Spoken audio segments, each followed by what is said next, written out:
അച്ഛനും അമ്മയൊക്കെ നേരെ കാട്ടിൽ പോകും. ഞങ്ങൾ ഇവിടെ പട്ടിണിയും കിടന്ന് ഇതിലൊക്കെ കളിച്ച് വളർന്ന് അങ്ങനെ നടന്ന് ജീവിച്ചതാണ് ഞാൻ. ആ ജീവിതത്തിൽ എനിക്ക് നല്ല ഓർമ്മയുണ്ട്. പിന്നെ അച്ഛൻ ഒരു ഏട്ടനും ഒരു ചേച്ചിയാണ് ഇവിടെ വന്നത്. ഫസ്റ്റ് പിന്നെ സൈക്കിളും അവർ വന്ന് കുറേ ഡ്രസ്സുകളൊക്കെ കൊണ്ടുവന്നു. അന്നാണ് ഞാനൊക്കെ ശരിക്കും ഒരു ബ്ലൗസ് ഇടുന്നത്. ബ്ലൗസ് കഴിഞ്ഞിട്ട് ഇവിടെ അതാരാണെന്ന് എനിക്ക് പറയാനൊന്നും അറിയില്ല. അവർ വന്ന് കുറേ കഞ്ഞി ഉണ്ടാക്കി തന്നു ഞങ്ങൾക്ക്. പിന്നെ ചെറുപയർ, ഇപ്പോഴാണ് അത് ചെറുപയറാന്ന് ഓർക്കുന്നത്. വീടുണ്ടായിട്ടില്ല. വീടെന്ന് പറഞ്ഞാൽ ഈ തേക്കിൻ്റെ ഇല, നറുക്കിൻ്റെ ഇല ഒക്കെ വെച്ചിട്ടുള്ള ഒരു ചെറ്റ കുടിലാണ് ഓർമ്മയിൽ. നമസ്കാരം, അരുണാണ്. കൂടെ സുമിയുണ്ട്. മലാവി ഡയറിയുടെ പുതിയൊരു എപ്പിസോഡിലേക്ക് എല്ലാവർക്കും സ്വാഗതം. അപ്പോൾ ഞങ്ങൾ ഇന്ന് വന്നിട്ടുള്ളത് അപ്പങ്കാപ്പ് കോളനിയിലാണ് കേട്ടോ. ഇവിടെ ഒരു ആളെ നമുക്ക് പരിചയപ്പെടുത്തേണ്ടതുണ്ട്.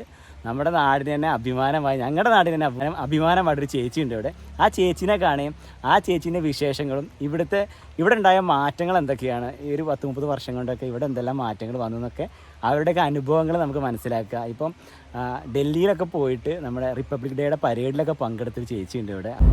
അപ്പോൾ നമ്മൾ അപ്പങ്കാപ്പ് കോളനിക്കാണ് പോകണം കേട്ടോ. പോത്തുകയിൽ നിന്ന് അപ്പങ്കാപ്പ് കോളനിക്ക് പോകണം. മുണ്ടേരിക്കുള്ള റോഡാട്ടോ ഇത് മലയോര ഹൈവേയുടെ ഭാഗമായിട്ട് നന്നാക്കിയതാണ്. പക്ഷെ ഇവിടെ കുറച്ച് വീതി കുറവാണ്. കാരണം ഫോറസ്റ്റിൻ്റെ അണ്ടറുള്ള സ്ഥലങ്ങളായതുകൊണ്ട് തന്നെ വീതി കിട്ടില്ല, സ്ഥലം കിട്ടില്ല.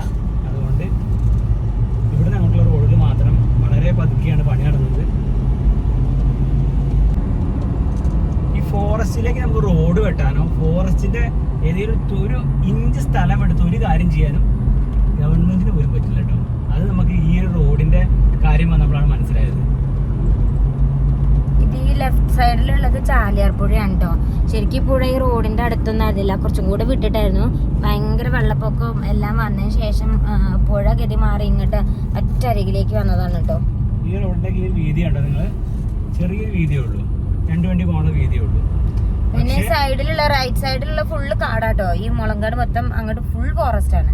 ഫോറസ്റ്റിന്റെ നടുവ് കൂടിയാണ് ഈ റോഡ്. ഈ റോഡ് കൂടിയാണ് എന്റെ വീട്ടിൽ പോണത്. ഞാനൊക്കെ ഏകദേശം അങ്ങ് അറ്റാണെന്ന് പറയാം. അപ്പൊ ഈ കണ്ടോ, മാക്സിമം ഉള്ള റോഡിന്റെ മാക്സിമം എടുത്ത് ചാർ ചെയ്തേക്ക് കേട്ടോ.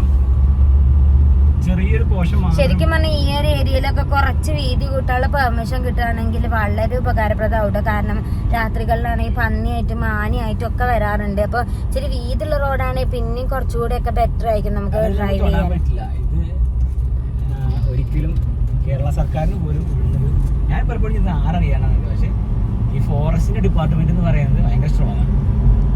അതിൽ അതിക്രമിച്ച് കയറാൻ വേണ്ടി തെളിവ് പോലും വേണ്ട, കേസ് ഉണ്ടാവും നമുക്ക് എതിരെ. ഇവിടെ വന്ന മണ്ട റോഡ് നല്ല രീതിയിലുള്ള റോഡായിരുന്നില്ലേ. ആളുകളെ പറമ്പിലേക്ക് എത്തിയപ്പോൾ ആളുകളുടെ സ്ഥലമൊക്കെ ആളുകൾ വിട്ടുകൊടുത്തു. അങ്ങനെ നല്ല രീതിയിലുള്ള റോഡാ. ഫോറസ്റ്റ് കഴിഞ്ഞപ്പോ ആ ഒരു ഫോറസ്റ്റിന്റെ ഒരു 3-4 കിലോമീറ്റർ ദൂരം കൃഷിയാണ് കേട്ടോ. ഇവിടെയൊക്കെ കൃഷി തന്നെയാണ്. നമുക്കൊക്കെ റബ്ബർ കൃഷിയാണ് കേട്ടോ. നമ്മുടെ വീട്ടിലേക്ക് മലയിലേക്ക് പോയ സമയത്ത് എല്ലാവരും പറഞ്ഞു മനോഹരമായ സ്ഥലമാണ്, അടിപൊളി സ്ഥലമാണ് കാണാനൊക്കെ. ഇവിടുന്ന് കണ്ടോ, ഇതാണ് മുണ്ടേരി ഫാമിലി ബോർഡ് കണ്ടോ. ഇവിടുന്ന് ഈ ലെഫ്റ്റിലേക്ക് പോകുന്ന റോഡാണ് മുണ്ടേരി വിത്ത് കൃഷിത്തോട്ടം. നമ്മൾ കാണിച്ചിട്ടുണ്ടായിരുന്നു മലാവി ഡയറിയിൽ ഒരു വീഡിയോ. അതെ അതെ. അപ്പൊ നമ്മളിന്ന് പോകുന്നത് അപ്പങ്കാപ്പ് കോളനി എന്ന് പറയും. അതായത് നമ്മുടെ മുണ്ടേരി അങ്ങോട്ട് ഏറ്റവും എൻഡ്. അത് കഴിഞ്ഞ് കയറി കഴിഞ്ഞാൽ നമുക്ക് വയനാട്ടിലേക്ക് എത്താൻ പറ്റുക. വയനാടല്ല, തമിഴ്നാട്. അതെ. ആ കോളനിക്ക് പോകണമെങ്കിൽ തന്നെ നമുക്ക് ഫോറസ്റ്റ് ഡിപ്പാർട്ട്മെന്റിന്റെ പെർമിഷൻ വേണം. അങ്ങനെ പോകാൻ പറ്റുള്ളൂ. അവിടെ വണ്ടി ഒന്നും പോകില്ല കേട്ടോ. കാരണം അവിടെയൊക്കെ ഫുള്ള് കാട്ടാന ശല്യം, അതുപോലെ മാവോയിസ്റ്റ് ഭീഷണി ഒക്കെ ഉള്ള ഒരു ഏരിയ ആണ് അത്. അതുകൊണ്ട് ഫോറസ്റ്റ് ഡിപ്പാർട്ട്മെന്റിന്റെ അടുത്ത് പെർമിഷൻ വാങ്ങണം. ഫോറസ്റ്റിനുള്ളിൽ അതുകൊണ്ട് തന്നെ ഫോറസ്റ്റിന്റെ അനുവാദം കൂടാതെ നമുക്ക് ഈ കാടിനുള്ളിൽ കയറാൻ പാടില്ല. അത് കേസാണ്. അങ്ങനത്തെ ഉണ്ട്. അപ്പൊ ഞങ്ങൾ അവിടുത്തെ ഒരു ചേച്ചിയുണ്ട്. ആ ചേച്ചീനെ കാണാനാണ് പോണത്. ശരിക്കും പറഞ്ഞാൽ അപ്പങ്കാപ്പ് കോളനി എന്തൊക്കെയാണ് വിശേഷങ്ങൾ, അവിടെ എന്തെല്ലാം മാറ്റങ്ങൾ ഉണ്ടായിട്ടുണ്ട്. ഇപ്പൊ നമ്മള് അപ്പങ്കാപ്പ് കോളനിയിൽ ലക്ഷ്മി ചേച്ചി എന്നൊരു ചേച്ചിയുണ്ട്. ഈ കഴിഞ്ഞ റിപ്പബ്ലിക് ഡേക്ക് ചേച്ചി ഡൽഹിയിൽ പോയിട്ടുണ്ടായിരുന്നു. അവിടെ പരേഡിലൊക്കെ പങ്കെടുക്കാൻ, പരേഡ് കാണാനുള്ള അനുവാദം കിട്ടി നമ്മുടെ നാട്ടിൽ നിന്ന് പോയ ഒരാളാണ് ചേച്ചി. അപ്പൊ ചേച്ചിനെ ഒന്ന് കാണാന്ന് കരുതി. അപ്പൊ ചേച്ചി ഒരു സോഷ്യൽ വർക്കർ പോലെ തന്നെ ഒരുപാട് കാര്യങ്ങൾ ഈ ഇങ്ങനത്തെ ഉള്ള കോളനികൾക്ക് വേണ്ടി ചെയ്യുന്നുണ്ട്. കോളനി നല്ലതാണ്. ഇപ്പൊ കോളനി എന്ന് പറയാൻ പാടില്ല, അത് സർക്കാർ മാറ്റി നഗർ എന്നാണ് പറയാ. അപ്പങ്കാപ്പ് നഗറിലേക്കാണ് നമ്മൾ പോകണം കേട്ടോ. ഒരിക്കലും കോളനി എന്നുള്ള വാക്ക് ഉപയോഗിക്കരുത് എന്ന് ഗവൺമെന്റ് പറഞ്ഞിട്ടുണ്ടാവും. നമ്മൾ ഉപയോഗിക്കുന്നില്ല. നമ്മൾ ഇന്ത്യയിലാണ് സുമിയുടെ അച്ഛന്റെ കട കേട്ടോ. ഇവിടെ ഇതാണ് ഞങ്ങളുടെ സ്ഥലം.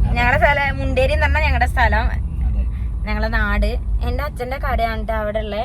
കാണിച്ചു തരാം. ഈ ഓട്ടോറിക്ഷ ഒക്കെ നിർത്തിയിട്ടില്ലേ, പണ്ടേ ഉള്ള കടയാണ്. പാറക്കൽ കുൾബാർ. അച്ചാച്ചൻ അവിടെ നിൽക്കുന്നുണ്ട് കേട്ടോ.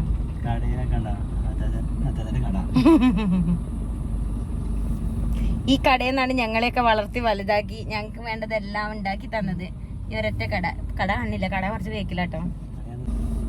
ഞങ്ങളുടെ എല്ലാമായ അച്ചാച്ചനും അച്ചാച്ചന്റെ സ്വന്തം കടയും. വർഷങ്ങൾ പഴക്കമുള്ള ഒരു ഉങ്ങുമരവും കടേന്റെ മുന്നിൽ ചിരിച്ചു നിൽക്കുന്നുണ്ട് അച്ഛൻ. വീഡിയോ എടുക്കാൻ പറയണാണ് ചിരിച്ചിരിക്കണ. അപ്പൊ നമ്മളിപ്പോ പോണത് അപ്പങ്ങാപ്പിക്കാണ്. മുണ്ടേരി അങ്ങാടി കഴിഞ്ഞ് നേരെ പോണം കേട്ടോ. നേരെ പോണം, വളവും തിരുവനന്തപുരം നേരെ പോണം.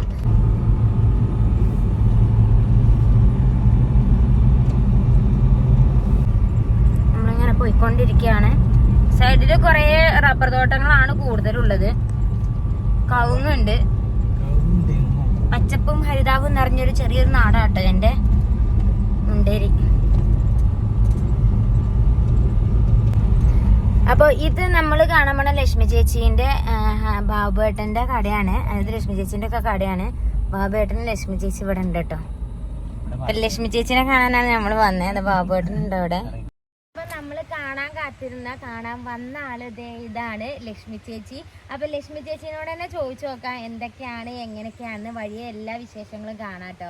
എങ്ങനെയാണ് ചേച്ചി ഇവിടെ പ്രവർത്തിച്ചത്, ചേച്ചീന്റെ എന്താ പറയാ എക്സ്പീരിയൻസുകൾ. ഇത്രയും വർഷത്തെ എക്സ്പീരിയൻസ് ഉണ്ടാകും ഒരു നാടിനെ മാറ്റിമറിക്കാൻ, ഒരുപാട് കാര്യങ്ങൾ ചെയ്തു കൊടുക്കാൻ. അപ്പോൾ ഇതാണ് ലക്ഷ്മി ചേച്ചി. ലക്ഷ്മി ചേച്ചിനോട് നമുക്ക് വിശേഷങ്ങളെല്ലാം ചോദിച്ചറിയാം. ലക്ഷ്മി ചേച്ചിന്റെ അടുത്ത് നമ്മൾ വന്നു. അപ്പോൾ നമ്മൾ ലക്ഷ്മി ചേച്ചിന്റെ കൂടെ ഈ ഒരു വില്ലേജൊക്കെ ഒന്ന് കറങ്ങി വരിക എന്നുള്ളതാണ് നമ്മുടെ ലക്ഷ്യം. അപ്പോൾ പോകുന്ന കൂട്ടത്തിൽ എന്തെല്ലാം മാറ്റങ്ങളുണ്ട്. അപ്പോൾ ചേച്ചിക്ക് ഇത്രയും പ്രായമായി. അപ്പോൾ ചേച്ചിക്ക് എന്തെല്ലാം, അപ്പോൾ ഞാൻ പറഞ്ഞില്ല എനിക്ക് 33 വയസ്സായി. ഞാൻ 33 വയസ്സിൽ ഞാൻ ഈ നാട്ടിൽ കണ്ട കാര്യം, ഞാനൊരു ഓലം കഴിഞ്ഞ വീട്ടിൽ താമസിച്ചത് അതൊക്കെ ഞാൻ പറഞ്ഞിട്ടുണ്ട്. അവിടെ നിന്ന് നമ്മൾ ഏത് ലെവലിലേക്ക് വന്നു, നമ്മുടെ നാട് എങ്ങനെ മാറി എന്നുള്ളതൊക്കെ നമ്മൾ കണ്ടു. നമ്മൾ കാസർഗോഡ് തൊട്ട് തിരുവനന്തപുരം വരെ യാത്രകൾ ചെയ്തു.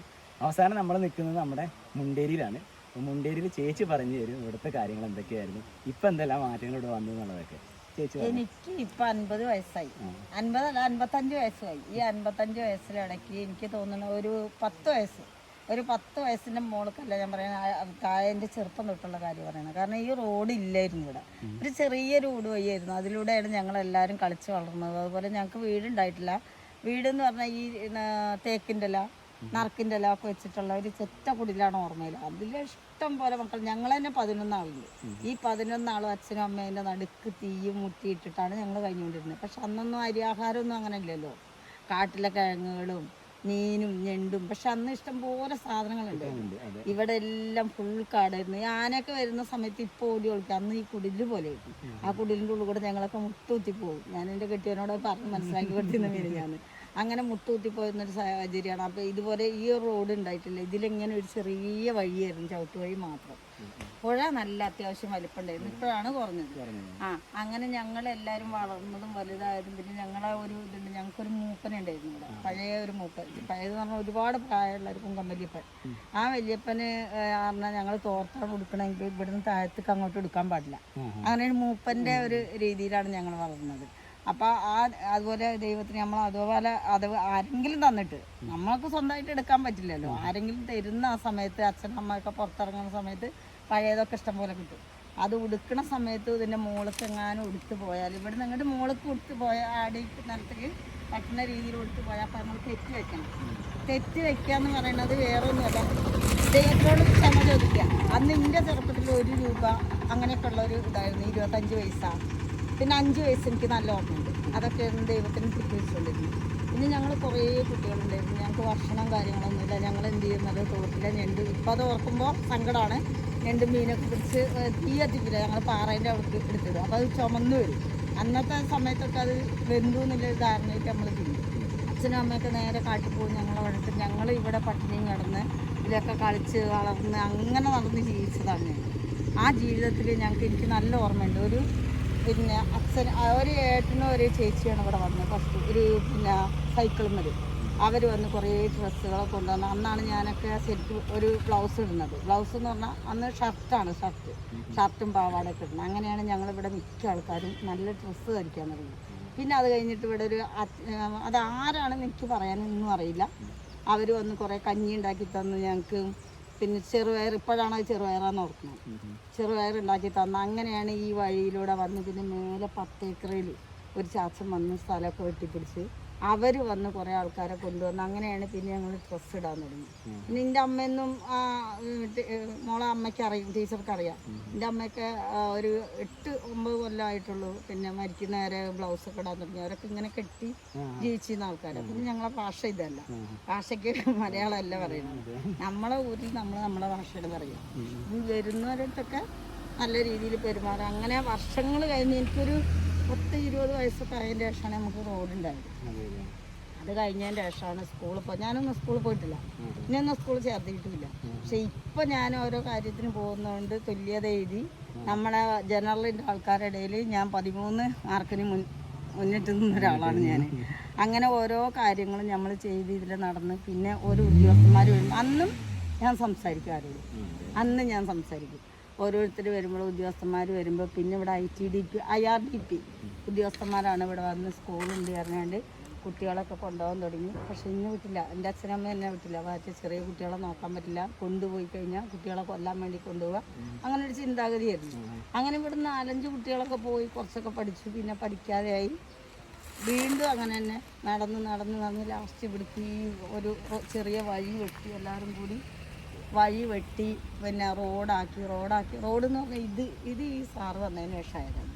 അതിലിങ്ങനെ ഒരു വഴിയായിരുന്നു, ആ വഴീൻ്റെ അടുത്ത് കൂടെ വഴി വെട്ടി പിന്നെ എല്ലാവരും അങ്ങാടിയിലൊക്കെ പോകുന്നത്. ഞങ്ങളൊന്നും അങ്ങാടിയിൽ വിടില്ലായിരുന്നു, മറ്റുള്ളവരെ അടുത്ത് പോകാൻ സമ്മതിക്കില്ല, കൊണ്ടുപോകുന്നൊക്കെ പറഞ്ഞ് ഭയങ്കര പ്രശ്നങ്ങളൊക്കെ ഉള്ളൊരു ഊരായിരുന്നു ഇത്. അത് തന്നെയല്ല നമ്മളെ മൂക്കൊന്നും ഒരിക്കലും പെൺകുട്ടികളെ ആൺകുട്ടികളെ അടുത്ത് നിന്ന് സംസാരിക്കാൻ അങ്ങനെയൊന്നും സമ്മതിക്കാത്തൊരു, പിന്നെ സൗണ്ടിൽ സംസാരിക്കാൻ പാടില്ല, അങ്ങനെ വളർന്ന ഞങ്ങൾ. പിന്നെ ഞങ്ങൾക്ക് ആകപ്പാടൊരു സന്തോഷം കിട്ടണം എന്താ പറയുക, അച്ഛനും അമ്മയൊക്കെ കാട്ടിൽ പോയി ഒന്ന് ഞായറാഴ്ച, അന്ന് ഏതാ ദിവസം എന്നൊന്നും അറിയില്ല, ഒരു മാസം ഞങ്ങൾക്ക് കാട്ടിൽ പോയി താമസിക്കാനുള്ളൊരു ഇടയുണ്ട്. എന്നുവെച്ചാൽ വലിയ ഇതിൻ്റെ മുകളിൽ വലിയ പാറയൊക്കെ ഉണ്ട്. എൻ്റെ ഒരു അനിയനെ ആ പാറേൻ്റെ ഉള്ളിൽ നിന്ന് അമ്മ പ്രസവിച്ചിട്ടുണ്ട്. കുറേ ആൾക്കാർ അങ്ങനെ കാട്ടിൽ പ്രസവിച്ചവരുണ്ട്. പിന്നെ അങ്ങനെ ആയി ക്രമേണ ആൾക്കാർ പുറത്തുനിന്ന് ഇങ്ങനെ വന്ന് ഈ കരിഞ്ചന്തയൊക്കെ എടുക്കാൻ വേണ്ടി, തേനൊക്കെ എടുക്കാൻ വേണ്ടി വന്ന് ഇങ്ങനെ അതായി കുറച്ചൊക്കെ ഒരു അറിവൊക്കെ ആയി. അങ്ങനെ അറിവൊക്കെ ആയിക്കൊണ്ടിരിക്കുന്ന സമയത്ത് ഈ ചളിക്കൽ അങ്ങാടിയിൽ ഇന്ന് ഏതാന്ന് എനിക്ക് പറയാനറിയില്ല, ഒരു കുട്ടീനെ നോക്കാൻ വേണ്ടി എന്നെ കൊണ്ടുപോയിട്ടുണ്ട്. അവിടെ നിന്നാണ് ഞാൻ നല്ല ഡ്രസ്സ് എടുത്തതും മലയാളം പറയാൻ പഠിച്ചതും ഒക്കെ. പിന്നെ കുറച്ച് വലുതായപ്പോഴത്തേക്കും വീട്ടിൽ പിന്നെയും കൊണ്ടുവരുന്നു, പുറത്തേക്ക് വിടില്ല എന്ന് പറഞ്ഞിട്ട്.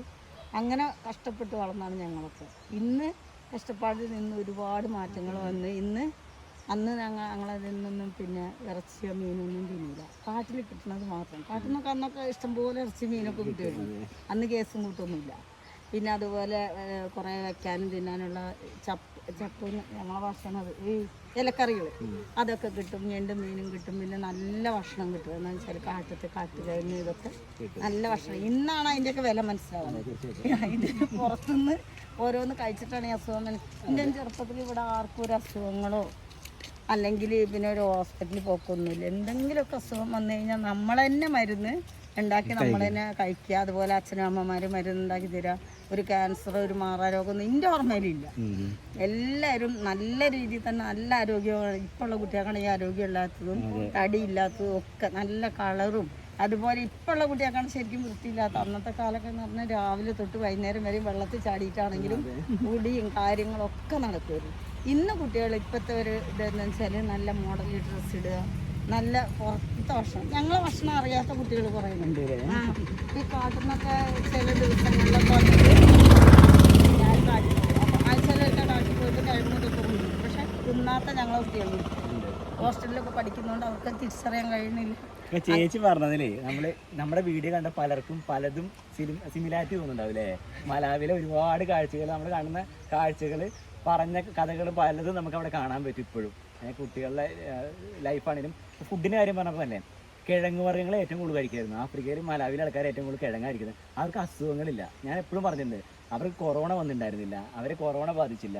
അവർക്ക് ഇങ്ങനത്തെ കുട്ടികളൊക്കെ മണ്ണിൽ കളിച്ച് വളരുന്ന കുട്ടികളായതുകൊണ്ട് ആരോഗ്യമുണ്ട്. നമ്മുടെ മാതിരി പനികളോ അസുഖങ്ങളോ ഒന്നും അവർക്കില്ല. അത് ഇപ്പോൾ ചേച്ചി പറഞ്ഞില്ല, ആ ഒരു ലൈഫായിരുന്നു. അതായത് രോഗപ്രതിരോധ ശക്തി കൂടുതലുണ്ടായിരുന്നു കുട്ടികൾക്ക്. പുഴയിൽ കളിച്ചും വെള്ളത്തിൽ കളിച്ചും ഇങ്ങനെയുള്ള ഭക്ഷണങ്ങൾ കഴിച്ചും ഒക്കെ ആയിരുന്നു നമ്മൾ പോകുന്നുണ്ടായിരുന്നു. നമുക്ക് ഇനിയില്ല, കുറച്ച് ചേച്ചീൻ്റെ വീടും പരിസരമൊക്കെ ഒന്ന് കണ്ടുവരാം. ഇപ്പോൾ ചേച്ചി പറഞ്ഞില്ലേ ഒരു ചെറ്റക്കുടിൽ ജീവിച്ചിരുന്നതാണെന്ന്. ആ സിറ്റുവേഷനിൽ നിന്ന് ഇപ്പോൾ ചേച്ചിയാണ് ശരിക്കും പറഞ്ഞാൽ എക്സാമ്പിൾ. ആലോചിച്ച് നോക്കണം, ചേച്ചി ജീവിച്ചതെന്നും ചേച്ചി ഇപ്പോൾ എവിടെ എത്തി നിൽക്കും എന്നുള്ളതാണ്. ഡൽഹി വരെ പോയിട്ട് അത്രയും ആളുകളുടെ കൂടെ ഇരുന്ന് ഒരു എന്താ പറയുക പരേഡ് കാണാൻ നമ്മൾക്കൊന്നും സ്വപ്നം കാണാൻ പറ്റാത്ത ആ ഒരു പരേഡ് കാണാൻ ഭാഗ്യം കിട്ടിയ ഒരാളെന്നുള്ളത് കേട്ടോ. നമുക്ക് സന്തോഷം. നമ്മുടെ നാട്ടിലൊരു ചേച്ചിക്ക് അങ്ങനെ ഒരു അവസരം കിട്ടി എന്നുള്ളത് നമുക്ക് അഭിമാനത്തോടെ പറയാമല്ലോ. അതും ഏത് സാഹചര്യത്തിൽ നിന്ന് വന്ന ഒരാളെന്ന് നമ്മൾ ചിന്തിക്കണം. ഒരു പോലീസുകാരൻ കാക്കിയിട്ട് വന്നിട്ട് ഓടിയിട്ട് വീണിട്ട് ഇന്ന് എൻ്റെ ഇവിടെ മുട്ടുന്നത് പേടിച്ചിട്ട് ഇന്ന് അതേ സമയം ഒരു DFOനോടോ പിന്നെ റേഞ്ചറോടോ അല്ലെങ്കിൽ പോലീസോ വലിയ ഉയർന്ന ഉദ്യോഗസ്ഥന്മാരോടൊന്നും സംസാരിക്കാൻ എനിക്കൊരു പേടിയില്ല. കാരണം അവരൊന്നും ചെയ്യില്ല. അന്ന് ഓടിയ ആളാണ് ഇത്രയും ആർമിക്കാരുടെ പരേഡ് പോയി കാണാൻ അവസരം ഉണ്ടായിരുന്നില്ലേ? അത് നമുക്ക് കുറച്ച് നടന്നു നോക്കാം. അന്ന് ഈ പാലം ഇല്ലല്ലോ? ഇല്ല, പാലം പ്രളയത്തിന് പോയതാ. അല്ല, പണ്ട് നിങ്ങൾ എങ്ങനെ? പണ്ട് പാലൊന്നുമില്ല. പണ്ട് ഞങ്ങളെല്ലാവരും നീന്തി പോയാർക്കുന്ന ആൾക്കാരായിരുന്നു. അന്ന് എത്ര വെള്ളം വന്നാലും അത് അവിടെ ഒരു അച്ഛണ്ടായിരുന്നു. ഞാനൊക്കെ എത്ര വെള്ളത്തിൽ ഇറങ്ങി കിടക്കുമായിരുന്നു. പിന്നെ ഇവിടെ ഒരു ചേച്ചി ഉണ്ട്. ആ ചേച്ചി അതേമാതിരി എത്ര വെള്ളത്തിൽ മണി ഇറങ്ങി കിടക്കും. ഞങ്ങളെല്ലാവരും കിടക്കും. ഞങ്ങൾക്ക് അതൊരു വിഷയം തന്നെ അല്ലായിരുന്നു. എത്ര ദൂരത്തു നിന്ന് നമ്മൾ വന്നാലും വെള്ളം വന്നാലും ആ കൊച്ചു ഒഴുക വെള്ളത്തിൽ ഞങ്ങൾ ഇറങ്ങിയിരുന്നു അന്ന്. പക്ഷെ ഇന്നതല്ല. അത് കഴിഞ്ഞതിന് ശേഷം ഞങ്ങളെല്ലാവരും കൂടിയാണ്ട് പിന്നെ അതുപോലെ അന്നത്തെ ഒരു സ്നേഹം അതൊരു വല്ലാത്ത സ്നേഹമായിരുന്നു. അന്നെന്ന് പറഞ്ഞാൽ ഒരു 2 കാട്ടുകിഴങ്ങ് കൊണ്ടുവന്ന് ചുട്ട് കഴിഞ്ഞാൽ എത്ര പേര് അവിടെ ഇരിക്കുന്നുണ്ട് അത്രയും പേർക്ക് കുടിക്കും. ഇന്നതല്ല, ഇന്ന് സ്വന്തം കാര്യങ്ങൾ മാത്രമാണ്. പക്ഷെ അത് നമുക്ക് മലാവി കാണാൻ പറ്റില്ല. ഒരു ഭക്ഷണം ഉണ്ടെങ്കിൽ എല്ലാവരും കൂടെ ഒന്നിച്ച് കഴിക്കും. അവിടെ അതേമാതിരിയാണ്. കുറച്ച് കഴിയുമ്പോൾ മാറുമായിരിക്കും. ഞങ്ങൾ ഈ വീഡിയോസ് ഒക്കെ കാണിച്ചു അവരോട് പറയുകയും നമ്മുടെ നാട് ഇങ്ങനെ മാറിയത് നിങ്ങൾ കുറച്ച് കഴിയുമ്പോഴത്തേക്കും നിങ്ങൾ മാറും, ലൈഫ് മാറും, ഈ കഷ്ടപ്പാടിൽ നിന്നാണ് ഞങ്ങൾ കയറി വന്നതെന്നൊക്കെ ഞങ്ങൾ അവർക്ക് പറഞ്ഞു കൊടുക്കാറുണ്ട്. പുഴേൻ്റെ പേര് നീർപ്പുഴ എന്നാട്ടോ. ഇത് നീർപ്പുഴ എന്നാണ്. ഈ പുഴ ചേച്ചിയുടെ ചെറുപ്പകാലം ചേച്ചി നീന്തി കടന്നാണ്. ഇന്ന് ഒരു കോൺക്രീറ്റ് പാലത്തിന് മുന്നിൽ കൂടെ നടന്നു പോയിട്ടില്ല എന്ന് പറഞ്ഞിട്ട് എനിക്ക് വിശ്വസിക്കാൻ പറ്റുന്നില്ല. ഞാൻ സംസാരിക്കുന്നതിനെക്കാട്ടിലും സ്ഫുടതമായിട്ട് ചേച്ചി സംസാരിക്കുന്നുണ്ട്. ഞാൻ അങ്ങനെ സംസാരിച്ച്, പക്ഷെ നമ്മളെ ഊരിലിറങ്ങിയാൽ നമ്മളെ ഭാഷ തന്നെയാണ് പറയാ. അതില് മാറ്റമൊന്നുമില്ല. എന്റെ പടകളാണ് ഈ വരുന്നത്. ചേച്ചിയുടെ മക്കളാണ്. നമ്മുടെ മലയാളി പറയില്ല, നമ്മുടെ പിള്ളേരാന്ന് പറയുന്ന പോലെ ചേച്ചിയുടെ പിള്ളേരാണ്. ഒക്കെ വരുന്നുണ്ടല്ലോ.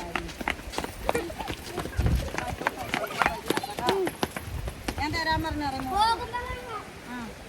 ട്യൂഷന് പോകണത് ആണല്ലേ? മാഷ എവിടുന്ന വരല്ലേ പഠിപ്പിക്കാൻ? ആണോ? അമ്മ പഠിപ്പിക്കണം. ഇതാണ് മാഷ്? അമ്മ പഠിപ്പിക്കാൻ കുട്ടിയാണ്. അതായത് ടീച്ചർ അമ്മേനെ അംഗൻവാടിയിലുണ്ടായിരുന്ന കുട്ടി. അതൊക്കെ ഇപ്പൊ വളർന്നു പോകും. അപ്പൊ ഇതാണ് അപ്പൻകാപ്പ് ഊര് എന്ന് പറഞ്ഞ കാട്ടുനായക്ക ഊരാണത്. കാട്ടുനായക്ക കൊളഞ്ഞെന്ന് പറയാൻ പാടില്ല. ഇതെന്താണ്? കവുങ്ങ് വെച്ചതാണല്ലേ? കവുങ്ങ് വെച്ചിട്ടുണ്ട്. പിന്നെ അത് പച്ചക്കറി, അത് നമ്മളെ കൃഷി ഓഫീസിൽ നിന്ന് ഞാൻ തന്നെ വിത്ത് കൊണ്ടുവന്ന് കൊടുത്തതാണ് അവർക്ക്. താല്പര്യമുള്ളവർക്ക് നമ്മളെ കയ്യിൽ പൈസ ഒന്നും വേണ്ട, നമ്മൾ ചോദിച്ചു വാങ്ങിയാൽ കൊടുക്കലുണ്ട്. എല്ലാ കുട്ടികളും സ്കൂളിൽ പോകണം. കൂടുതൽ കുട്ടികൾ സ്കൂളിൽ പോകണവരാണ്. പച്ചക്കറി ഇങ്ങനെയുള്ള കാര്യങ്ങളൊക്കെ നിങ്ങൾ പറഞ്ഞല്ലോ എന്തൊക്കെ ചെയ്യാമെന്ന്. ഇപ്പം നമ്മളെ കൃഷി ഓഫീസിൽ ഏറ്റവും ബന്ധമുണ്ട്. അവിടെ ചെന്നിട്ട് ഇവിടെ കൃഷി ചെയ്യുന്നവർക്ക് ആവശ്യമുണ്ടെന്ന് പറഞ്ഞാൽ വിത്ത് വാങ്ങിക്കൊണ്ടു. പിന്നെ വളം ആവശ്യമുണ്ടെന്ന് പറഞ്ഞാൽ സൗജന്യമായിട്ട് മാഡത്തിൻ്റെ കൈയും കാലം പിടിച്ചിട്ട് പറ്റുന്നത് ചെയ്ത് കൊടുക്കും. പിന്നെ ഒരു കേസ് കൂട്ടമൊക്കെ ഉണ്ടായ ഉദ്യോഗസ്ഥന്മാരുടെ അടുത്ത് പോയിട്ട് ഇടപെട്ടിട്ട് നമ്മളെ കാര്യങ്ങളൊക്കെ നമ്മൾ ചെയ്തു കൊടുക്കും. പിന്നെ കളക്ടർ മുഖേന എന്തെങ്കിലും കിട്ടാനോ ചോദിക്കാനോ ഉണ്ടെങ്കിൽ അത് ഞാൻ ചെയ്തു കൊടുക്കലുണ്ട് എനിക്ക് പറ്റാവുന്ന രീതിയിൽ. പിന്നെ ഇവിടെ കുറേ കുട്ടികൾ എല്ലാവർക്കും വീടുകളൊക്കെ ഒരുവിധ ആൾക്കാർക്കൊക്കെ ഇവിടെയൊക്കെ ഫസ്റ്റ് വീടും കൂടെ ഉള്ളൂ. വീടിൻ്റെ കാര്യത്തിലൊക്കെ പിന്നെ അതുപോലെ കെട്ടിടങ്ങൾ എടുത്തിക്കണ പിന്നെ നമ്മളെ കോൺട്രാക്ടർമാരുണ്ട്. അവർ കുറച്ച് തെരീട് കാണിച്ച് അവർക്കെതിരെ കേസൊക്കെ കൊടുത്ത് അതൊക്കെ ഒരു കണക്കിന് നല്ല കാര്യമാണ്. ഒരുപാട് സ്ഥലങ്ങളിലൊക്കെ കുറച്ച് ഇടപെടുന്ന ആളുകളുണ്ടെങ്കിൽ മാത്രമാണ് ക്വാളിറ്റിയുള്ള കാര്യങ്ങൾ. അല്ലെങ്കിൽ അറിവില്ലാത്ത ആൾക്കാരാണ്, പറ്റിക്കാൻ സിമ്പിളാണ്, അങ്ങനെ ചിന്തിക്കുക. അപ്പോൾ ചേച്ചിയൊക്കെ ഇങ്ങനെ സോഷ്യലി ഇടപെടുന്നതുകൊണ്ട് ഇങ്ങനത്തെ കാര്യങ്ങൾ ആളുകൾക്ക് കുറച്ച് പേടിയുണ്ടാവും. ഇവിടെ വന്ന് ചെയ്യുമ്പോൾ അത് പുറത്തേക്ക് എത്തും, അല്ലെ പ്രതികരിക്കാൻ ആളുകളുണ്ട് എന്നുള്ളതുകൊണ്ടാണ്. അതൊരു സപ്പോർട്ട്. അങ്ങനെ ഒരാൾ ഒരു വില്ലേജിൽ മതി, ആ ഒരു നാട് എൻ്റെ കയ്യിൽ വണ്ടിക്കൂലി ഉണ്ടെങ്കിൽ എന്തെങ്കിലും ചെയ്യാൻ പറ്റുമെങ്കിൽ ഞാൻ ചെന്ന് ചെയ്യും. എന്നോട് ഉദ്യോഗസ്ഥന്മാരും അത് ചെയ്യാൻ പറ്റില്ല ഇത് ചെയ്യാൻ പറ്റില്ല എന്ന് പറഞ്ഞു നമ്മൾ ചെന്ന് പറഞ്ഞിടത്തൊക്കെ അവർക്ക് ചെയ്യാൻ പറ്റില്ല ചെയ്തു. നമ്മളോട് ആ രീതിയിലാണ് നമ്മൾ ഇടപെടുന്നത്. അതുകൊണ്ട് ഇന്നവരെ ചെയ്യാൻ പറ്റില്ല, അല്ലെങ്കിൽ പറഞ്ഞു തരും ഇന്ന സ്ഥലത്തല്ല ഇന്ന സ്ഥലത്ത് പോയി. എനിക്കത് ഇംഗ്ലീഷിൽ എഴുതാൻ കഴിയില്ല, മലയാളത്തിൽ വരും ഞാൻ എഴുതി തരാം. അങ്ങനെ കുറേ സപ്പോർട്ട് ചെയ്തിട്ടുണ്ട് ഉദ്യോഗസ്ഥന്മാർ. അത് പിന്നെ ഇവിടെ ഇപ്പോൾ വേറൊരു കാര്യമുണ്ട്. നമ്മൾ ഇതിനനുസരിച്ച് പഴയതുപോലെയല്ല. ഇപ്പോൾ അംഗനവാടിയിൽ നല്ല ഫുഡും കാര്യങ്ങളൊക്കെ ഉണ്ട്. അത് നമ്മൾ ഇവിടെ മാത്രമല്ല എല്ലാ ഇവിടെയും ചെന്നാണ് ഞാൻ അന്വേഷിക്കുന്നത്. അങ്ങനെ ഓരോരുത്തർ എല്ലാ കാര്യങ്ങളും. പിന്നെ ഇവിടെ ഊരിലായിട്ട് ഒരാശുണ്ട്. ഊരാശ എന്ന് പറഞ്ഞാൽ ഇവിടുത്തെ ആസ്പത്രിയിൽ കൊണ്ടുപോകാനും കൊണ്ടുവരാനും ഇവിടുത്തെ കാര്യങ്ങൾ നോക്കാനും ഇവിടെ ഉണ്ട്. അത് ഗവൺമെന്റിന് ഇതിന്റെ തന്നെ. എന്തൊക്കെ നമ്മളെ ഊരിന് കിട്ടാൻ പറ്റും അതൊക്കെ നമ്മൾ ചോദിച്ചു വാങ്ങുകയും ചെയ്യും. അതുപോലെ ഇപ്പോൾ ഇന്നത്തെ എൻ്റെ മീറ്റിംഗ് എന്തായിരുന്നു എന്ന് വെച്ചാൽ ആന വരാതിരിക്കാൻ എന്താ ചെയ്യുക. ഞാൻ പറഞ്ഞ ഒരൊറ്റ ഐഡിയ ആണ്, അതെല്ലാവരും അംഗീകരിച്ചു. എന്നുവെച്ചാൽ ഈ വെള്ളം കുറവുള്ളതുകൊണ്ടാണ് ആനയിൽ ഇറങ്ങുന്നത്, തിന്നാനും ഒന്നുമില്ല കാട്ടിൽ. അപ്പോൾ മുമ്പ് കാലങ്ങളിലൊക്കെ ആനയ്ക്ക് കുളം കുത്തിയിരുന്നു, അതൊന്ന് ശരിയാക്കി കൊടുത്താൽ വെള്ളം ഉണ്ടെങ്കിൽ അവർ അതിൽ ആടി കുളിച്ച് കയറി നടക്കും. അതുപോലെ കാട്ടിലെന്തെങ്കിലും നട്ട് വളർത്തുക, ഇതിൻ്റെ കാര്യം അത് എല്ലാവരും കൈയടിച്ച് അംഗീകരിച്ചിട്ടു. ഞാൻ ഇവരെ സംബന്ധിച്ചോളം കാടിനെയും മൃഗങ്ങളെയൊക്കെ അടുത്തെറിയുന്ന ആൾക്കാരാണ്. നമുക്ക് പേടി എന്ന് പറയുമ്പോൾ ഇവർക്ക് അത്ര വിജയിച്ചിട്ടുണ്ടല്ലേ. പണ്ട് ചെറിയ ഊരായിരുന്ന സമയത്ത് പോലും അതിൻ്റെ ഇടയിലൂടെയൊക്കെ ആന വരുമ്പോൾ മാറിയില്ല. ഇപ്പം നമുക്ക് വലിയ വീടുണ്ട്, വാർപ്പിന് മുകളിൽ കയറി നിൽക്കാൻ പറ്റും. ആ സാഹചര്യം ആയിരുന്നില്ല അന്നുണ്ടായിരുന്നത്. ഇവിടെ എത്ര വീടുകളായി? ഇവിടെ 123 കുടുംബമുണ്ട്. വീട് 99 വീടുണ്ട്. 23 കുടുംബങ്ങളുണ്ട്. 500-ന് മുകളിൽ ജനസംഖ്യ ഉണ്ട്. നല്ല രീതിയിൽ അങ്ങനെ പോവുകയും വരും. സർക്കാർ ജോലിയുള്ള ആരെങ്കിലും? സർക്കാർ ജോലിയുള്ള 2 പേരുണ്ട്. 3 പേരുണ്ട്. ഒരു പോലീസ്, ഒരു ഫോറസ്റ്റ്, ഒരു ITDP, കൃഷിഫാം. നമ്മളില്ലാതെ കുട്ടികളെ പ്രോത്സാഹിപ്പിക്കാനൊക്കെ നല്ല സപ്പോർട്ട്. അതിവിടെ സ്കൂളാണെങ്കിലും ഫോറസ്റ്റ് ആണെങ്കിലും പോലീസ് ആണെങ്കിലും അതിനൊക്കെ നല്ല സപ്പോർട്ടാണ്, നല്ല സപ്പോർട്ട്. ഇവിടെ മറ്റു ഊരുകളിൽ ഞാൻ ചെല്ലുന്ന സമയത്ത് ഇപ്പോൾ ഇത് നമ്മളൊക്കെ കൊണ്ടുപോയി എല്ലാവരും കൂടെ ഒത്തൊരുമിച്ചാണ് ഈ പഞ്ചായത്തൊക്കെയാണെങ്കിൽ അവർക്ക് പോകാൻ ഇപ്പോൾ എല്ലാവരും പോകാനുള്ള ഒരു ഇതുണ്ട്. പക്ഷെ മറ്റുള്ള ഊരിലൊരാൾ പഞ്ചായത്തിൻ്റെ ഒരു ആവശ്യത്തിന് നമ്മൾ പോകില്ല. ഷുഗർ, പ്രഷർ എന്ത് നോക്കാനും ഒരു പോകില്ലായിരുന്നു. ഇപ്പോൾ വണ്ടി വിളിച്ച് വിട്ടു കൊടുത്ത്, ഞാൻ കിസ്റ്റോൺ ഫൗണ്ടേഷൻ്റെ ഭാഗമായിട്ടാണ് അതിൽ പോകുന്നത്. അപ്പോൾ വണ്ടി വിളിച്ച് വിട്ടു കൊടുത്ത് അവർക്ക് പറഞ്ഞു കൊടുത്തും എല്ലാം ക്ലിയർ ആയിട്ടുണ്ട്. ഒരുപാട് മാറ്റങ്ങൾ വന്നിട്ടുണ്ട്. ഇപ്പോൾ സർക്കാർ ഒരുപാട് ചെയ്യുന്നുണ്ട്. പക്ഷെ അവരിപ്പോഴും പറയുന്ന ലക്ഷ്മി ചേച്ചി വരും ചെയ്യും, സർക്കാരായിരിക്കും ചെയ്യുന്നത്.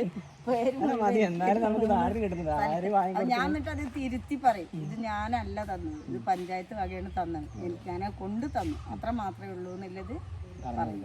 അല്ല നമ്മുടെ ഇടപെടലുകൊണ്ട് ചെറിയ മാറ്റം അറിയാത്ത ആൾക്കാർക്ക് മാറ്റം ഉണ്ടാക്കാൻ പറ്റുന്നുണ്ടല്ലോ. അതാണ് നമ്മളെപ്പോഴും അറിയാം. ഒരു വീഡിയോ പലപ്പോഴും ഞങ്ങൾ പറയാറുണ്ട്, ഒരു മനുഷ്യൻ വിചാരിച്ചാലും മതി, ഒരുപാട് ആളുകളൊന്നും വേണ്ട ആവശ്യമില്ല. നമുക്ക് ചെയ്യാൻ പറ്റുന്ന ചെറിയ വാക്കുകൾ കൊണ്ടോ അല്ല ഒരാളെ സപ്പോർട്ട് ചെയ്യാൻ പറ്റുന്ന സപ്പോർട്ട് ചെയ്ത് കൊടുത്തു കഴിഞ്ഞാൽ വലിയ മാറ്റങ്ങൾ ഉണ്ടാക്കാൻ പറ്റും. ഇപ്പോൾ നമ്മൾ അപ്പങ്കാപ്പ് കോളനി എന്ന് പറഞ്ഞ് വന്നപ്പോൾ ഞാനിതല്ല പ്രതീക്ഷ. സത്യം പറഞ്ഞപ്പോൾ ഞാൻ പ്രത്യേകിച്ച് കോളനി ഇതല്ല. ഞാൻ കഴിഞ്ഞ ദിവസം വന്നപ്പോഴും ഇവിടെ വന്ന് ഇങ്ങോട്ട് തിരിച്ചു പോയപ്പോൾ ഞാൻ ഒന്ന് വന്നത് ഞങ്ങൾ ജസ്റ്റ് ഇവിടെ വന്ന് തിരിച്ചു പോയി. ഞാൻ നിങ്ങളുടെ വെറുതെ ഇങ്ങനെ വന്ന് കറങ്ങി അപ്പോൾ ചേച്ചി ഇല്ലാറുണ്ടോ ഇവിടെ തിരിച്ചു പോയത്. അപ്പം ഞാൻ വിചാരിക്കില്ല കോളനി, കാരണം ഇത്രയും നല്ല റോഡും ഇത്രയും നല്ല അന്തരീക്ഷം നല്ലൊരു കോളനി ഞാൻ പ്രതീക്ഷിച്ചിട്ടില്ല. നല്ല ആൾക്കാരാണ്, ഒരു കുഴപ്പമില്ല, കളങ്കമല്ല. ഈ ചേച്ചിന്റെ കാര്യം ഞാൻ പറഞ്ഞത്, ഈ ചേച്ചിയൊക്കെ കൂടിയാണ് ഞങ്ങളൊക്കെ വളർത്തി. ഈ ചേച്ചി ചേച്ചീനൊന്ന് പരിചയപ്പെടുത്തും. ആ ചേച്ചി എവിടെ വിളിച്ചാലും വരും, ഞങ്ങൾ എവിടെ പോയാലും ഞങ്ങൾക്കൊരു ധൈര്യശാലിയാണ്, ഞങ്ങൾക്കൊരു ധൈര്യമാണ്. കുട്ടികളൊക്കെ പണ്ടൊക്കെ നേരത്തെ കല്യാണം കഴിക്കാന്നല്ല, ഇപ്പൊ അതിനെ മാറ്റം. പണ്ടെന്ന് പറഞ്ഞാൽ എങ്ങനെയാണെന്നറിയോ, കല്യാണം കഴിക്കാന്ന് പറഞ്ഞാൽ ഇങ്ങനെ പറഞ്ഞു നോക്കുക. അതായത് ഇപ്പൊ ഉദാഹരണത്തിന് ചേച്ചി ഗർഭിണിയാണെങ്കിൽ എനിക്കൊരു മോനുണ്ട്, പറഞ്ഞു വെക്കും നേരത്തെ. ഞങ്ങളതില് അങ്ങനെയുണ്ട്. നേരത്തെ പറയുന്നത് എന്റെ മോള് അല്ലെങ്കിൽ മോനാണെങ്കിൽ എനിക്ക് എന്ന് പറഞ്ഞു വെച്ചാൽ അപ്പുറം പോകാൻ പാടില്ല. അന്നത്തെ കാലം ആളെ തന്നെ കല്യാണം കഴിക്കണം. അതുപോലെ മാറി കല്യാണം കഴിച്ചാൽ വല്ല അസുഖമൊക്കെ ദൈവത്തിന്റെ ഇതിൽ അല്ല അസുഖമൊക്കെ മരിക്കും, അങ്ങനെ ഒരു വിശ്വാസമാണ്. ഇന്ന് പറഞ്ഞാൽ അവർക്ക് ഇഷ്ടപ്പെട്ട അങ്ങനെ പറഞ്ഞു വെക്കൽ ഇപ്പോഴും ഉണ്ട്. പക്ഷെ ഇഷ്ടപ്പെട്ടവരെ കൂടെ പോയാലും പിന്നെ അതിനിപ്പോ അച്ഛനും അമ്മയും വഴങ്ങി കൊടുക്കലാണ്. കാരണം ഇപ്പൊ കുട്ടികൾ കുറേ മരണത്തിലേക്ക് പോകുന്നുണ്ടല്ലോ, ആ ഒരു പേടി, നല്ല പേടി. അപ്പൊ ആ ഒരു പേടീൻ്റെ ഇതിൽ അവർക്ക് ഇഷ്ടപ്പെട്ട് കഴിഞ്ഞാൽ പോലെ അങ്ങനെ നടക്കട്ടെ. പിന്നെ നല്ല രീതിയിൽ കല്യാണം കഴിക്കുന്നവരുണ്ട്. ഇപ്പൊ സാധാ നാട്ടിൽ നടക്കണാണ്. പക്ഷെ ഇപ്പോഴും മുതൽപ്പണം എന്ന് പറഞ്ഞാൽ അതിനെ കുറിച്ച് ഞാൻ പറഞ്ഞിരിക്കും.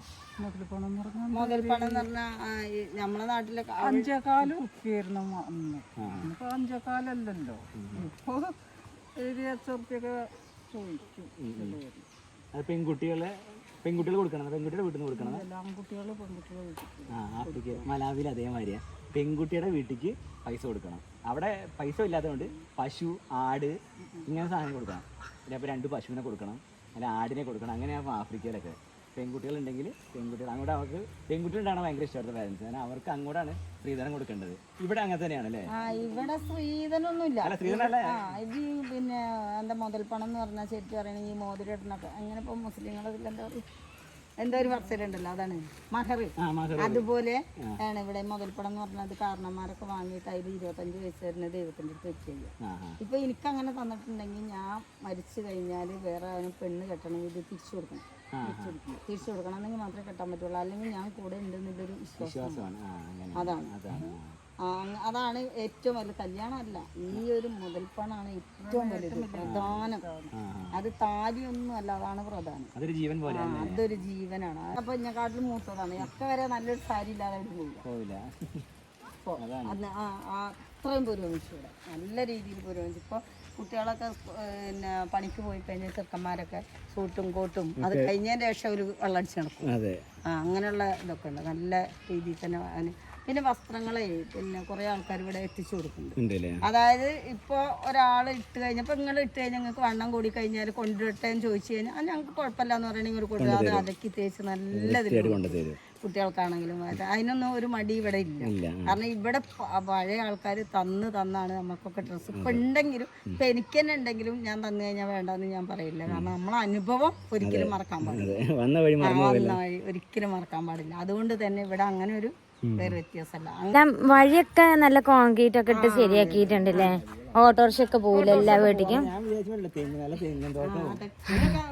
തേങ്ങയൊക്കെ നല്ലോണം ഉണ്ട്. അപ്പൊ അവര് അന്വേഷിച്ച് വന്നതാണ് ഇതെല്ലാം. പിന്നെ ഇപ്പൊ ഇതൊക്കെ സ്വന്തം സ്വന്തമായിട്ട് ഇത് ശരിക്കും പറഞ്ഞാൽ നമ്മൾ നോട്ട് ചെയ്തിട്ടുണ്ടോ, വേറെ ആൾക്കാർ വന്ന് കൃഷി ചെയ്യാൻ പഠിപ്പിച്ചു കൊടുക്കുകയാണ്. ഇപ്പൊ നമ്മളെപ്പോഴും നമ്മുടെ വീഡിയോ കാണുമ്പോൾ പറയാറില്ലേ, ആഫ്രിക്കയിലെ ആൾക്കാരെന്ന് അവർ മടിയന്മാരാണോ, അവരെന്താ ചെയ്യാത്ത? ഞങ്ങൾക്ക് അറിയില്ലായിരുന്നു, അറിയില്ല. ഒരിക്കലും ഞങ്ങൾക്ക് കൃഷി ചെയ്താണ് ജീവിച്ചുള്ള ഒരു പരിചയം ഒരു പഠിപ്പും ഇല്ലായിരുന്നു. അതിങ്ങനെ ഉദ്യോഗസ്ഥന്മാർ വന്ന് വെച്ച് തന്ന് ഇതിൻ്റെ അനുഭവങ്ങൾ എടുത്ത് പഠിച്ചതിനാണ് ശേഷമാണ് ഇപ്പം ഈ കാണുന്നതൊക്കെ വെച്ചിരിക്കുന്നത്. ഈ വലുതൊക്കെ വലിയ ഇത് കാണുന്ന എല്ലാ ഉദ്യോഗസ്ഥന്മാർ വെച്ച് പഠിക്കുന്നത്. കാരണം ഞങ്ങളെ വീഡിയോ ചെയ്യുമ്പോൾ ആൾക്കാർ എപ്പോഴും ഞങ്ങൾ പറയുന്നത് നിങ്ങൾ എന്തെങ്കിലും ചെയ്യണം, അവർക്ക് ആരോഗ്യമില്ലേ, അവർക്ക് ഇത് ചെയ്തുകൂടെ.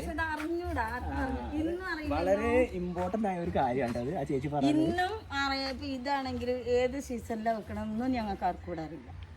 അതാണ് വേറൊരു കാര്യം. എന്തൊരു കൃഷി ചെയ്യുകയാണെങ്കിൽ അത് സീസൺ ഏതാന്ന് ഒരാൾക്കും അറിയില്ല. ഇപ്പം എങ്ങനെ അറിയാം, ഇപ്പോൾ ഈ കലണ്ടറിലൊക്കെ നമുക്ക് ഇവിടുന്ന് കൃഷി ഓഫീസിൽ നിന്ന് അയച്ചു തരും ആ സീസണുകൾ. അതായത് ഇന്ന മാസത്തിലാണ് ഇത് ചെയ്യുക, ഇന്ന മാസത്തിലാണ്, അങ്ങനെ അറിയാം. നാലോ മറന്നു പോകും. ഞങ്ങളെപ്പോഴും വിചാരിക്കാറുണ്ട്, ഞങ്ങളെ ആൾക്കാർ ഇങ്ങനെ പറയേ ഇവരെന്താ ചെയ്യാതെ, ഇവർക്ക് ഇത്ര ആരോഗ്യം ഉണ്ടല്ലോ, ഇവർക്ക് തന്നെ ചെയ്തുകൂടെ എന്നൊക്കെ ചിന്തിക്കുക. ഇപ്പൊ കണ്ടില്ലേ, ഇവിടെ ഇത്രയും നല്ലൊരു പച്ചപ്പ് ഉണ്ടാക്കി എടുത്തിട്ട് കണ്ടില്ലേ, ആളുകൾ വന്ന് പറഞ്ഞു കൊടുത്തിട്ടാണ്. അപ്പൊ നമ്മൾ അവരെ കുറ്റം പറയാൻ പറ്റില്ല ഒരിക്കലും. ആണ് അംഗനവാടി. അംഗനവാടിയൊക്കെ ഇപ്പൊ സൂപ്പർ അംഗനവാടിയാണ്, കുഴപ്പമൊന്നുമില്ല. ഞാൻ എല്ലാ അംഗനവാടിയിലും കയറും. പിന്നെ നല്ല രീതിയിൽ ഫുഡ് കൊടുക്കുന്നുണ്ടോന്നൊക്കെ നോക്കാനും ചെക്ക് ചെയ്യാനൊക്കെ പറ്റുന്നുണ്ട്. നല്ല അടിപൊളി നഴ്സറി ഒക്കെയാണ് ഊട്ടിക്കുള്ള.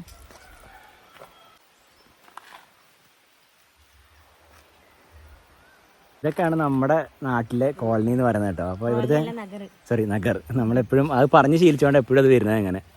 ഇതൊക്കെയാണ് ഇവിടുത്തെ ഒരു അമ്പലമാണ് കേട്ടോ. റിപ്പബ്ലിക് ഡേക്ക് ഡൽഹിയിൽ പോയിട്ട് ആ കാഴ്ചകളൊക്കെ കണ്ട് അത് കണ്ടപ്പോൾ ചേച്ചിക്ക് എന്ത് തോന്നി?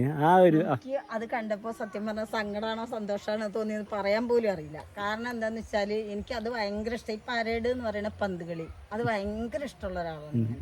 എനിക്ക് അറിയില്ല, പക്ഷെ എന്നാലും അതിനോട് ഭയങ്കര താല്പര്യമാണ്. പെട്ടെന്ന് ഇവിടുന്ന് 9 ആളെ പേരാണ് കൊണ്ടുപോയത് സാർമാർ. അത് കഴിഞ്ഞ് പെട്ടെന്ന് എന്നെ വിളിച്ചിട്ട് പറഞ്ഞു, ചേച്ചി നാളെ നിങ്ങൾക്ക് ഡൽഹി പോകാനുള്ള എല്ലാം റെഡി ആയിട്ടുണ്ട്, നിങ്ങൾ സാധനങ്ങളൊക്കെ വാങ്ങി വെക്കണം. ഞാൻ പറഞ്ഞു എൻ്റെ അടുത്ത് ഒരു 5 പൈസല്ല, പറയണ മാത്രമേ ഉള്ളൂ, 5 പൈസല്ല എന്താ ചെയ്യാന്ന്. അപ്പോൾ എൻ്റെ കെട്ടിയനോട് അതിലടക്കനെ വാവട്ടനോട് വിളിച്ച് പറഞ്ഞിട്ടുണ്ട്. അപ്പോൾ വാവട്ട അവിടെ നിന്നൊക്കെ പൈസ സംഘടിപ്പിച്ച് വെച്ചു. എന്നിട്ട് സാരി സാധനങ്ങളൊക്കെ പോയെടുത്തു. അതിൽ നമ്മളിവിടെ ഉള്ളൊരു VSSൻ്റെ സാറ് വന്നിട്ടുണ്ട്, ചേച്ചി പോകല്ലേ എൻ്റെ സ്വന്തം മക 1000 രൂപ ഇരിക്കട്ടെ എന്നുണ്ട്. അപ്പോൾ ഷൂ വാങ്ങണം, അതിന് വാങ്ങിയത് ഒരുപാട് സ്ഥലം. ഭയങ്കര സന്തോഷം.